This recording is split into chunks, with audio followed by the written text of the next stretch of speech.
Well, good evening. Welcome back once again to the final section of One Step Beyond. Again, tonight's broadcast, the December surprise, the politics of terror and the exoneration of the secret team. We're going to take a look tonight, during the last section of the broadcast, at another interesting connection concerning the crash of PanAm Flight 103, namely an interesting connection involving South Africa, Namibia, Angola, and the UN administrator for Namibia, currently a South African colony.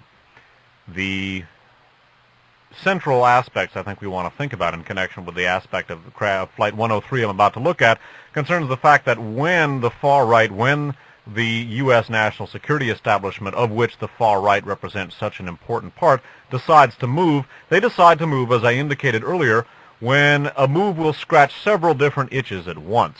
In addition, I think the information that we're about to look at, this African connection, or South African connection, to the crash of PanAm Flight 103, indicates the probability that this crime, this terrorist incident, came from the far right. In other words, from some of the Third Reich alumni to be found within the more reactionary elements of the U.S. national security establishment, specifically some of the world anti-communist linked elements that figured so prominently in the Iran-Contra scandal, and that in turn have cropped up in connection with Nazi-linked and Palestinian terrorism over the course of the last 30 or 40 years.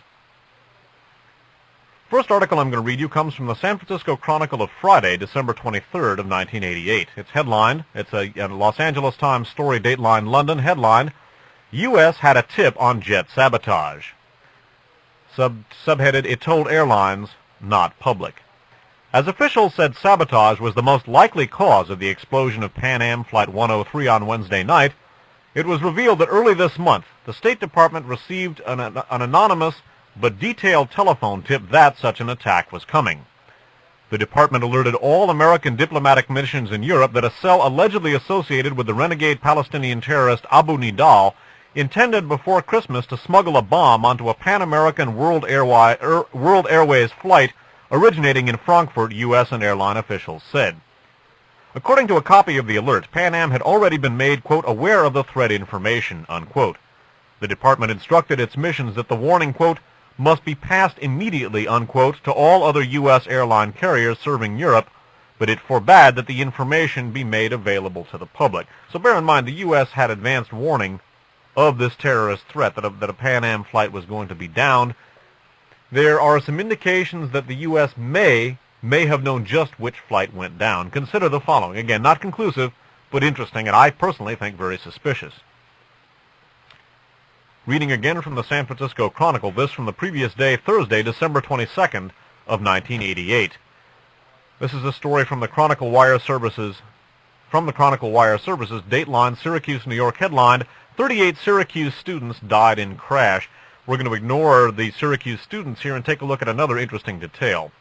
Skipping down in the story again, Chronicle 12/22/88. At the United Nations in New York, officials said Bernd Carlson, B-E-R-N-T, capital C-A-R-L-S-S-O-N, who served as Chief Administrative Officer of the UN Council for Namibia since July of 1987, had died in the crash. He was on his way to New York for a ceremony today at which accords providing for Namibia's independence will be signed by Angola, Cuba, and South Africa. The officer is, in theory, the UN's appointed governor for Namibia, which is governed by South Africa. But because UN authority over Namibia is not recognized by South Africa, he is in practice the chief UN officer in charge of development programs intended to prepare Namibia for independence. So Bernd Carlson, the Swedish national appointed by the United Nations as in essence, the administrator for Namibia, dies in the crash of Flight 103. He was going to have been involved in the signing of an accord between Cuba, Angola, and South Africa concerning the withdrawal of Cuban troops from Angola and the granting by South Africa of independence to Namibia. An article about that accord signing was carried again in the San Jose Mercury, the San Jose Mercury of Friday, December 23rd of 1988. This is from the Los Angeles Times. It's datelined the United Nations. It's headlined, Peace Plan Signed for Southern Africa. Amid a strong undercurrent of threats and barely concealed mistrust, Representatives of Angola, Cuba, and South Africa signed agreements Thursday intended to end the 13-year Cuban military intervention in Angola and bring about the independence of Namibia. While Secretary of State George Shultz, Soviet Deputy Foreign Minister Anatoly Adamishin, Adamishin, and UN Secretary General Javier Perez de Cuellar watched, the foreign ministers of the three nations signed a two-page document that was the product of 8 years of often bitter negotiations. Under the agreement, Namibia would achieve total independence of South Africa by April 1st, 1990. Skipping down on the story, the celebratory nature of the signing ceremony was marred by the death of Bernd Carlson, the UN administrator of Namibia, who was killed Wednesday in the crash of a PanAm jet. And there's an interesting quote here. By signing this agreement, we have decided not to shoot it out. We have decided to talk. That by R.F. Pik Botha, B-O-T-H-A, the South African foreign minister who signed the agreement on behalf of South Africa. An interesting detail. Now remember that the UN administrator for Namibia, Bernd Carlson, is killed in the crash. Incidentally, would not covered here, but he was on his way to, among other things, the Bay Area, where he was scheduled for a speaking tour. Make of that what you will. An interesting detail concerning Flight 103 was carried in the San Francisco Chronicle of Thursday, December 22nd of 1988. Now, bear in mind, the U.S. has received a tip but didn't tell most people about it. This is an article from the Chronicle Wire Services. It's Dateline London, headlined, PanAm jet crash kills 273. A Pan-American world... Well, I won't read you the introductory paragraph. Skipping down in the article, a South African embassy spokesman in London said that South African Foreign Minister Roloff Pik Botha had been scheduled to take the flight to attend talks at the United Nations on Namibia, but decided 2 or 3 days ago to take an earlier one. Once again, Chronicle 12/22/88, lead story. A South African embassy spokesman in London said that South African Foreign Minister Roloff Pik Botha had been scheduled to take the flight to attend talks at the United Nations on Namibia, but decided 2 or 3 days ago to take an earlier one. Well, again, one can't draw any conclusions from that, but it's interesting. Somebody, certainly for some reason, Roloff Pik Botha decided to take a different flight. It's too bad for Bernd Carlson he didn't do the same thing. Again, no conclusions can be drawn, but it certainly is intriguing that the representative of the, in essence, fascist nation of South Africa managed to escape this particular conflagration. The UN administrator from Sweden did not. One wonders perhaps what might have prompted Roloff Pik Botha to take an earlier flight, whereas the other person who was supposed to have been present at the signing of the Namibia Accord was not there. Again, the actual conclusion of this broadcast will be wrapped up next week when the article from the Los Angeles Times mentioning Edwin Wilson's name in connection with the downing of Flight 103 will be brought up. Obviously, Wilson himself could not have done it since he's in Marion, Illinois Federal Prison, but we will conclude, we'll add that article as an addendum to this broadcast next week. Now we're going to take a couple of minutes and review what we've looked at, because this has been a very complicated, I realize, and at least for me, and I suspect for you also, an exhausting broadcast.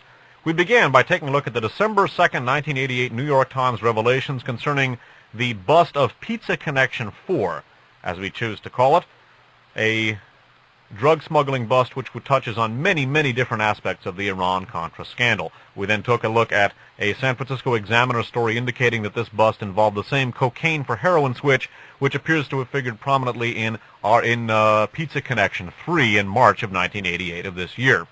We then took a look at an article dealing with the crash of a plane killing former Israeli counter-terrorist advisor and Oliver North collaborator Amiram Nir. This appeared in the press the same day as the article about the bust of Pizza Connection 4.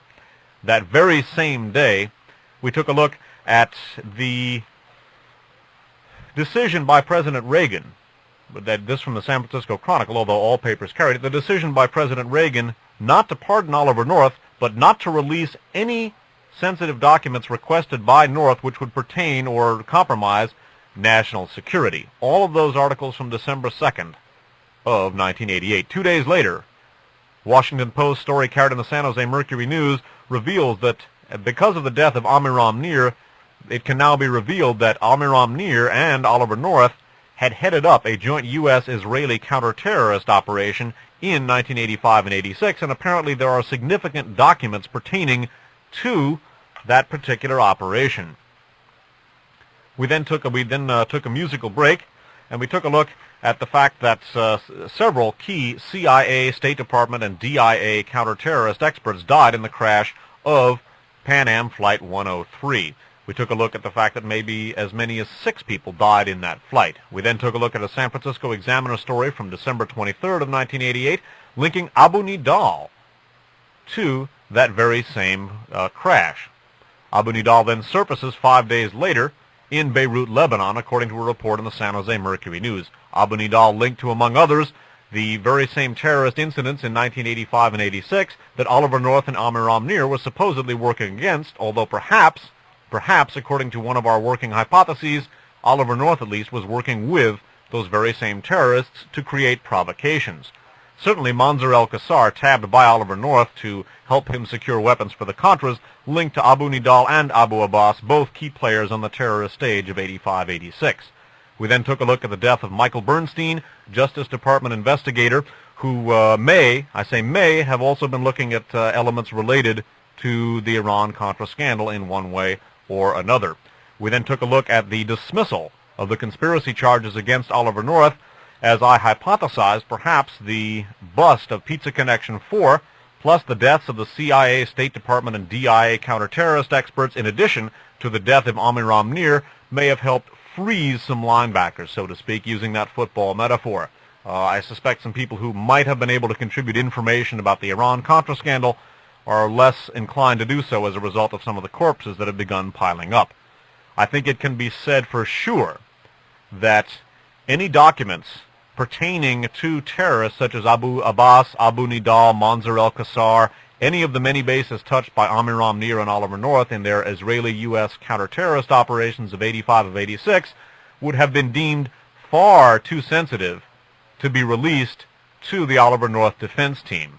Certainly the El Iria situation, the Mansour al-Qassar situation, would have been among the many aspects of the investigation into the crash of Flight 103 that would have intersected with the Oliver North situation, with the Iran-Contra scandal. And certainly any documents pertaining to U.S. counterterrorism would have been deemed far too sensitive for release under the circumstances of Flight 103. When that Abu Nidal connection was surfaced, from that point, from a practical standpoint, anyone could have forgotten about the possible release of these documents to the Oliver North defense team, thereby mandating the dismissal of the conspiracy charges.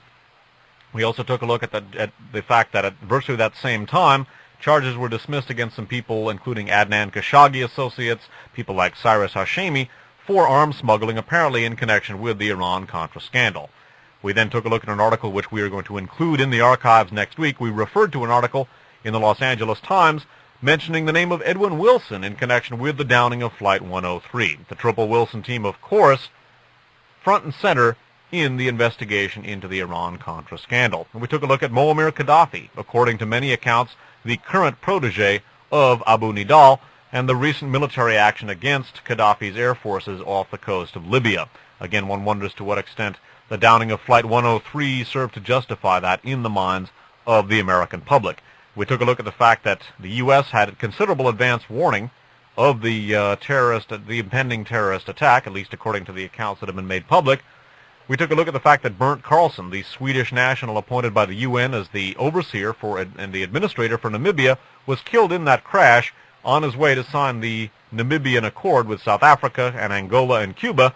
However, Rolof Pick-Botha, the South African foreign minister who was there to have signed it with him, was scheduled to take the same flight but took an earlier one. Not conclusive, but indicative of perhaps the fact that the same World Anti-Communist League, Galen, Nazi-connected elements of our national security establishment and of the international reaction community, that those same elements may have been behind the crash of Flight 103 and not Palestinian terrorists as such, or at least PLO-linked elements. Because again, I think the lay of the land with regard to the crash of Flight 103 suggests that it was the far right, and in particular elements of the American far right, some of the Wackel and Galen-related elements that benefited the most. And again, I think once Flight 103 went down, the release of any of these sensitive documents was precluded, and I think certainly not only the judgment of the national security establishment, also popular opinion, would have sided with the Reagan administration to withhold any documents concerning counter-terrorist activities. And again, the CIA media asset, the Washington Post, surfaced the existence of just such documents 2 days after the crash of Amiram Nir. I think, indeed, quite a few linebackers were frozen by this scenario. Next week, we will conclude with the inclusion of the LA Times article. Now, all of the archive shows featured on, all of the archive shows alluded to on these broadcasts, as well as the program that I've just put into the archives this evening. And again, it's going to be called The December Surprise, The Politics of Terror and the Exoneration of the Secret Team. All of the archive shows are on permanent file with a tape duplication service. The name of that duplication service is Archives on Audio.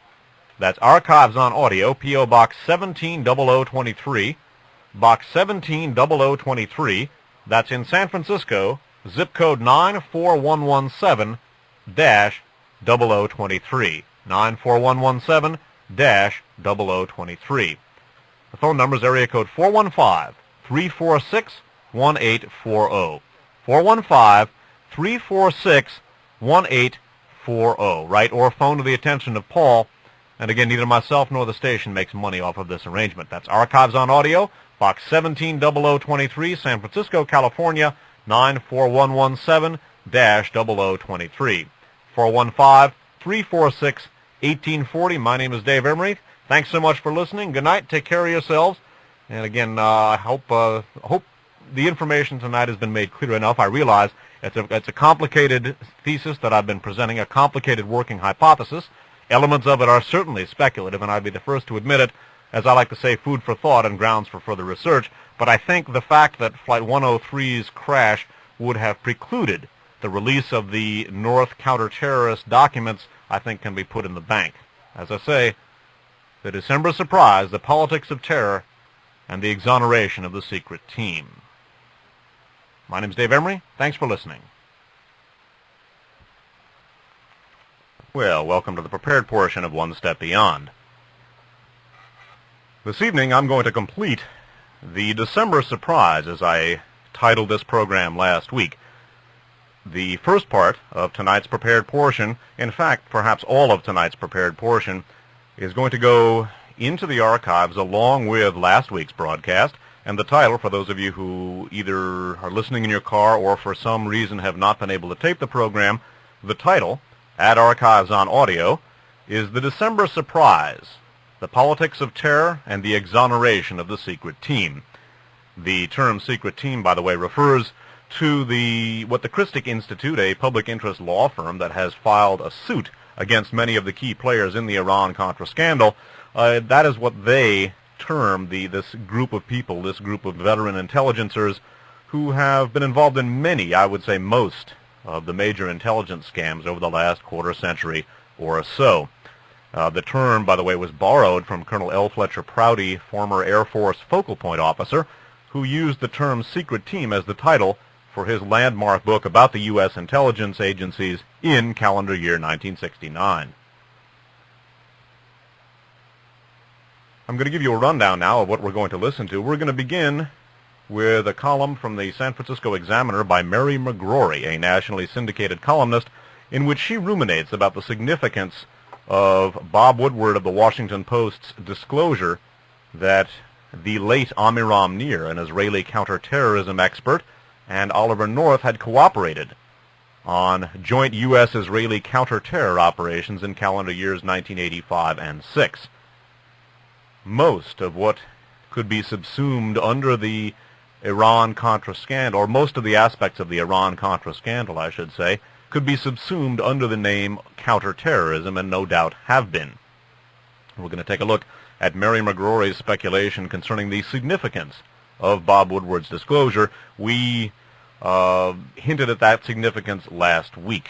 In fact, I stated very repeatedly that disclosure revealed the existence, in all probability, of documents, very important documents concerning the United States and Israel's cooperation perhaps in opposing terrorism, or, as I indicated, in all probability causing terrorism, or at the very least permitting it for strategic reasons. We're going to talk about that, and we're going to talk about one of the most fascinating connections from the Iran-Contra scandal, one which emerged in the New York Times the day before I did last week's broadcast. However, because of the fact that I frequently get behind in my newspaper reading due to the number of papers that I have to read, I didn't read about this till after last week's broadcast. Indeed, the papers concerning the Danish ship Eria, E-R-R-I-A, and the weapons shipped aboard it were indeed some of the key documents that were being requested by Oliver North and that were denied by President Reagan, and that served as the excuse, at least partial excuse, for the dismissal of charges against Oliver North, or some of the charges against Oliver North this past week. We're going to take a look at that next. Following that, we're going to take a look at an interesting article from the Los Angeles Times in late December of 1988, which mentions the name of Edwin Wilson in connection with the bombing of PanAm Flight 103 that scattered the remains of some 258 people all over the town of Lockerbie, Scotland, and killed several townspeople as well. Edwin Wilson's name has been mentioned in connection with the apparent barometric fuse device that was believed by counter-terrorist experts to have set off the bomb that destroyed PanAm Flight 103. We'll then look briefly at the fact that the documents Oliver North was requesting were indeed relevant to CIA agents and the identities of CIA agents currently in operations around the world. We're then going to look very briefly at a Jack Anderson column which maintains that, in fact, the main focus of the Central Intelligence Agency, at least according to Jack Anderson, who, in my opinion, in all probability works for the Central Intelligence Agency and is in a position, therefore, to know that indeed the bombing of Flight 103 is now one of the hottest, if not the hottest, items on the CIA agenda. We're going to take a look, too, at the judge, Gerhard Gazel's, turning down of documents offered to him by the Christic Institute, the public interest law firm that I mentioned at the beginning of this introduction, and that I'm sure many of our listeners, well, I know many of our listeners are familiar with. We're also going to take a look at an interesting article which came out yesterday concerning the fact that John Hull, one of the key figures in the Christic Institute's suit, was arrested on drug smuggling charges in Costa Rica. The charges of drug smuggling have been leveled by many people, including members of the Christic Institute in their suit. Following that, we're going to take a break, a musical break. Then we're going to take a look at an interesting coincidence of events, if indeed one could call it a coincidence. We're going to ruminate about the interesting synchronization of a number of things having to do with, apparently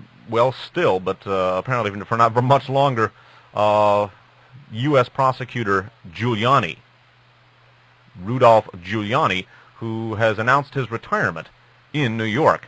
And we're going to take a look at some of the cases he was involved in. He, of course, was very much involved in the Pizza Connection case. There are now 4 Pizza Connections, although I believe they're all part of the same operation. And that Pizza Connection 4, as we termed it last week, appears to be a major element in the maneuvering, which I have termed under my working hypothesis, again, the December surprise, the politics of terror, and the exoneration of the secret team. We're going to take a look at a couple of the cases that former prosecutor, or soon-to-be former prosecutor Giuliani, was involved in, including a fascinating stock manipulation case concerning GAF. GAF stands for General Aniline and Film. That, however, is a name that was adopted relatively late by that company. We're going to take a look at a little bit of the history of General Aniline and Film. It was formerly known as American IG. It was the American subsidiary of the huge Nazi chemical cartel, huge Nazi chemical conglomerate, IG Farben, which had many, many cartel agreements with key U.S. firms and other firms all around the world. Interestingly enough, the failure of Rudolph Giuliani to successfully prosecute GAF is being cited as one of the possible reasons for his sudden resignation. He's being mentioned as a possible Republican candidate for mayor to run against Ed Koch of New York City. The dismissal of the GAF case happened because, according to all accounts, the prosecutor, Rudolph Giuliani, withheld information which could have helped the defense. Now, interestingly enough, GAF was represented in this case by none other than Arthur Lyman, the key the key congressional counsel who rather tepidly posed questions to the various defendants during the public hearings on the Iran-Contra scandal in 1987. Arthur Lyman, a fascinating person, and we will talk about some of his many, many connections during the course of the broadcast. We will then examine some of the history, a short piece of history concerning General Aniline in film and just what it was that encouraged American I.G. Farben to change its name to General Aniline in film. Basically, it was the outbreak of World War II and the attendant negative publicity that the Third Reich enjoyed because of it. We will then take another musical break, and in light of the fact that today for the benefit of those people who eventually hear this program on tape, is January 15th of 1989. This is the weekend in which America observes the holiday, the birthday of Dr. Martin Luther King, Jr. We're going to take a look at just how far Dr. King's unfulfilled dreams have fallen, and we're going to take a look at, first of all, a very important and eloquent column by James Michener, who sees in the campaign waged by George Bush, quoting directly now, ominous signs of American fascism. And myself and before me, Mae Brussel, has been maintaining for a long time that, in fact, America is going fascist. And although that is an assertion which has met with a good deal of ridicule in certain circles, in particular progressive political circles have been quite contemptuous of that notion. Now even a hard-nosed Cold War liberal like James Michener is beginning to recognize the writing on the wall that, in fact, America is, by degrees, ever so slowly, turning fascist, is turning into the Fourth Reich. We're then going to look at two chilling articles which I think measure the extent to which fascism has come to certain institutions in this country. This is not a fascist country yet. Many of its institutions are, including its most powerful institutions, and if this trend continues, I think people are going to find themselves living in a nightmare.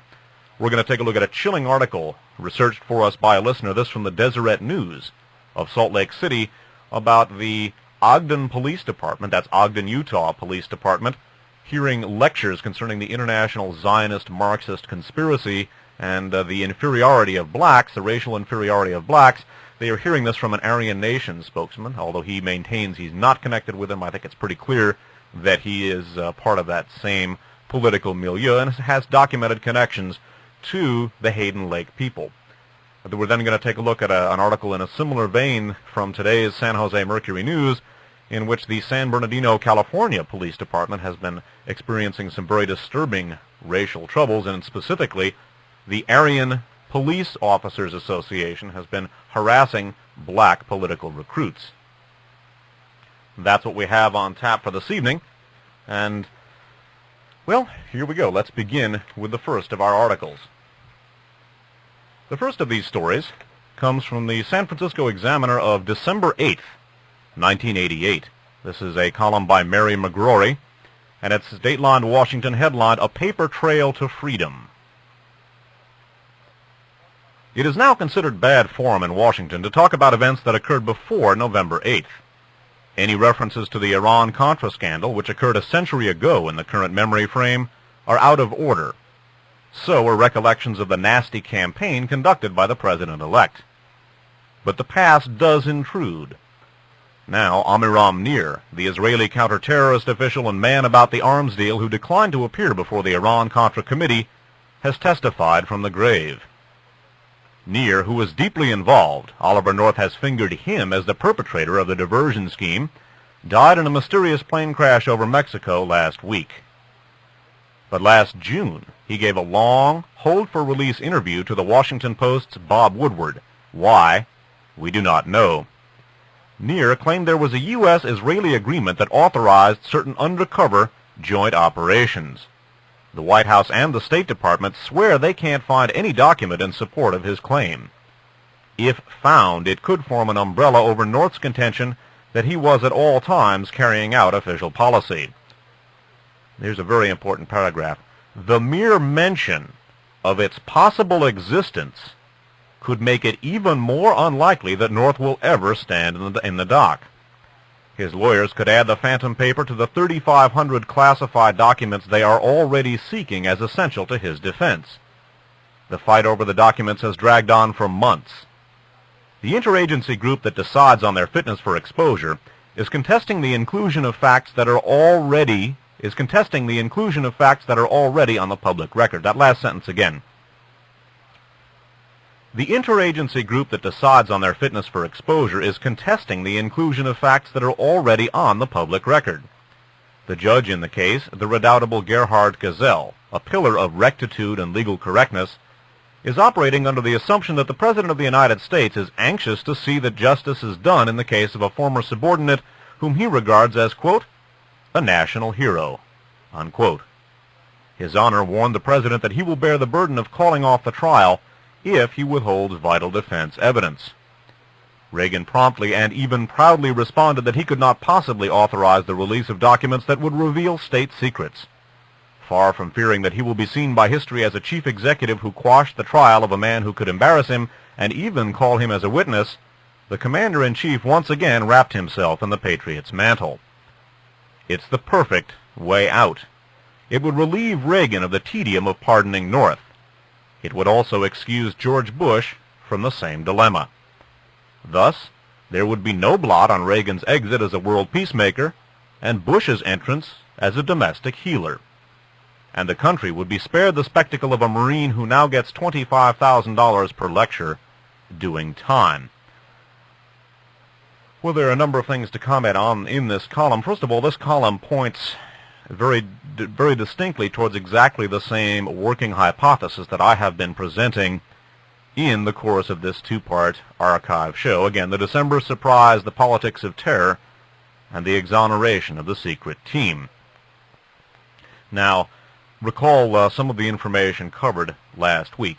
On December 2nd, 3 key stories broke in the American press. First of all, the announcement of the plane crash killing Amiram Nir.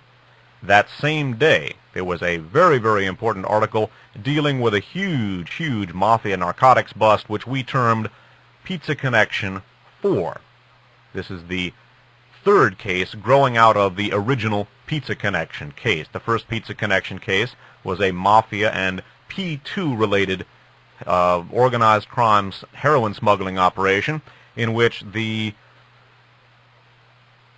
proceeds from this heroin smuggling operation were laundered through two key U.S. brokerage houses, E.F. Hutton, whose head for much of that time was Scott Pierce, George Bush's brother-in-law, and Merrill Lynch, Pierce, Fenner, and Smith, whose head for much of the time this was going on was none other than Donald Regan, up until a year or two ago, White House Chief of Staff. The Pizza Connection case also hooks up directly, and for our purposes here, very importantly, with, among other things, the Stiebaum arms for drugs ring intersecting not only with the U.S. and Italian national security establishments, but NATO in general, and the assassination of the Pope. As we looked at in Radio Free America shows 20, 25, number 32, and number 34, including some key supplements to number 34, Stiebaum and its attendant scandals, and there are a number of scandals related to Stiebaum, spelled S-T-I-B-A-M, was a key element not only in the Iran-Contra scandal, but also in the shooting of the Pope as well. Theodore Shackley, one of the people accused by the Christic Institute in their suit, was, according to an article in Europeo magazine from August 17th of 1985, working with Giuseppe Santavito of Italian intelligence and the fascist P2 Lodge months before the Pope was shot, and this at a time when the Kremlin and Vatican were achieving a significant diplomatic rapprochement that would have worked against the interests or perceived interests of the United States and the more reactionary elements of the Italian national security establishment. And that can be translated, by the way, P2, Propaganda Due, the Masonic Lodge, founded by Licio Gelli, an Oberleutnant in the SS during World War II. The P2 Lodge has literally served as a crypto-fascist government running Italy for a long time, and Licio Gelli and others in P2 have massive critical connections to the U.S. national security establishment. The names of President Reagan and former President Nixon emerged in the Stiebaum case. And again, on December 2nd, in addition to the Pizza Connection case breaking, in addition to Amiram Nir breaking, the death of Amiram Nir breaking, that same day President Reagan announced that he just couldn't release any documents which would reveal state secrets. 2 days later, on December 4th, all three of those first articles appeared in the American press on December 2nd. 2 days later, the story broke in the Washington Post and other papers that Bob Woodward, an interesting fellow known for his connections to U.S. naval intelligence in the past, as well as for his less than zealous pursuit of the Watergate case, although he and Carl Bernstein are credited with breaking the Watergate case. In fact, the most important aspects of Watergate never saw light, at least not in their copy. And interestingly, Bob Woodward revealed the existence of this secret U.S.-Israeli counter-terrorist operation in 1985 and 86, 2 days after Amiram Nir went down. And in fact, as we read last week, the death of Amiram Nir made the Washington Post feel they could release the story. They didn't want to talk about it when he was alive. Well, he went down on the 2nd. The Pizza Connection 4 case broke on the 2nd, and thereby, and Amiram Nir went down on the 2nd. Reagan announced that he would not release the documents on the 2nd. The revealing of this joint U.S.-Israeli agreement on the 4th made it probable that many, many key documents concerning U.S. counter-terrorist operations would be requested by Oliver North, because many of the aspects of the Iran-Contra scandal intersected directly with one aspect or another of those counter-terrorist operations. Now, for our purposes here, the most significant of those operations, in my opinion, was the Iria operation. Now, a whole bunch of Soviet Kalashnikov assault rifles were shipped to the United States aboard the Danish ship Iria, E-R-R-I-A.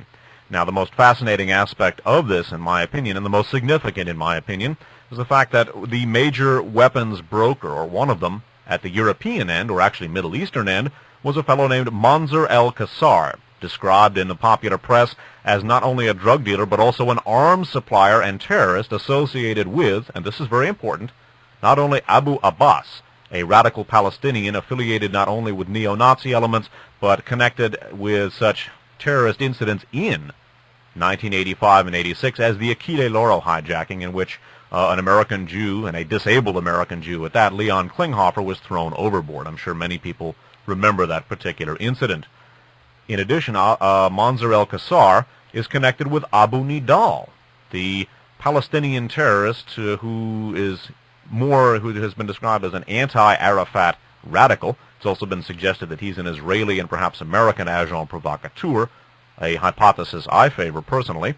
And it should be noted here that both Abu Nidal and Abu Abbas were key players on the international terrorist stage during calendar years 1985 and 86. It should also be noted that the Iria deal was brokered at part of the European end was handled by a company called Merex. Merex is an arms shipping company founded by a former Otto Skorzeny associate named Gerhard Mertens. In fact, the company Merex has served as a front for Galen organization weapons shipments to, among other things, extremists and terrorists in Europe, specifically Italian and third position P2-linked terrorists.